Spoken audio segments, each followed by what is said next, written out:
of course, we've got to talk about the opening Batman fight scene, which was teased in the very first trailer for the film in DC fandom in 2020. And I mean, despite having watched all the trailers so many times, it was still really satisfying seeing it in the theater. And I really loved the physicality of Pattinson's Batman. There's the juxtaposition of his slow intro, which I think is one of those areas where they could have trimmed the film by 15-30 seconds there. And also later when he's entering the church after when Gil Colson's there and then in the neck bomb kind of thing. But I loved like his slow entry, and then when he does start to act, it's really, really quick. And it's the classic sort of Arkham video game sort of Batman fighting with he's just upping his combos to 30 times and such. I mean, basically ditto what you said, agree with everything. There was probably a little bit that could be trimmed down, and watching it back, I don't think I go, oh well, that scene was completely irrelevant. There was a few things I thought, oh, you could maybe do things differently, but just a few seconds here and there. But the one thing that and it wasn't so much in that fight, it was a little bit in the fight at the end where sort of he's just so bulletproof. It's sort of suspension of like takes you out of a bit where it's sort of someone unloads bullets into him and it's like, well, just aim at his chin. It's right there. And I mean, he has to move. There must be some sort of weak points to it. So I mean, if it was just a bit more like knives and bats and stuff like that, you'd sort of be in it a bit more. But I mean, isn't his cowl just sort of hard leather and that's it? It seems to have that sort of softness to it. It's probably some type of Kevlar or something like that, or meant to be. On the DVD I watched, it had one special feature, and it was the icons of the sort of Batman sort of world they created, and it sort of went through the costumes of everyone, and you sort of got some pretty good close-up ones, and it was some sort of stitched material that it was made out of, not a leather, but sort of like a woven thing in it.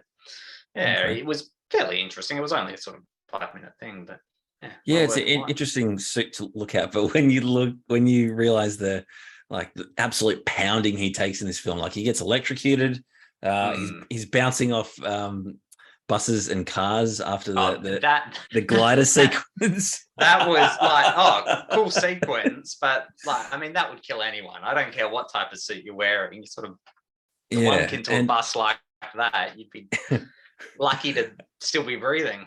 And he takes a shotgun to the chest at close range in that last scene, and like numerous other bullets, like in the final scene when he goes into the iceberg lounge to confront Carmine Falcone. I mean, it's a great visually, it's a fantastic film. I mean, it's a fantastic scene.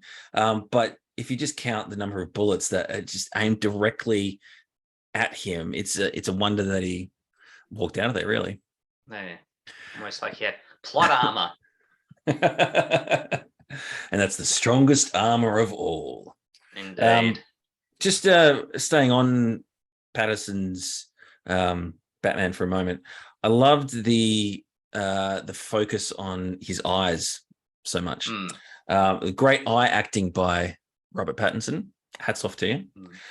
He conveys a lot just through his eyes, and I think the standout moments for me was when he was exchanging looks with the mayor's son at the crime scene, when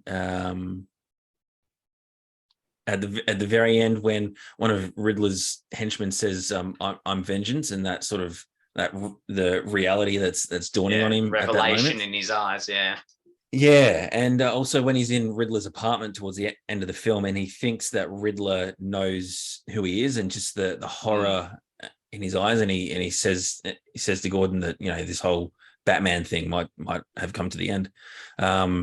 Just magnificent work. Can't fault it. No, and I really feel the same. That sort of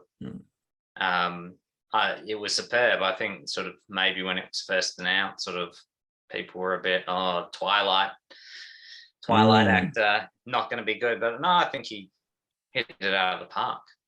It was, Yeah. Have you seen any of his post Twilight sort of serious actor movies?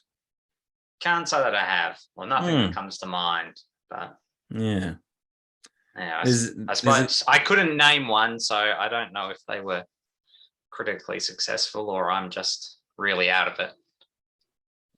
yeah. I guess the only one that I've seen is Tenet, and he was quite good in that. That had I think more of a comedic edge to it.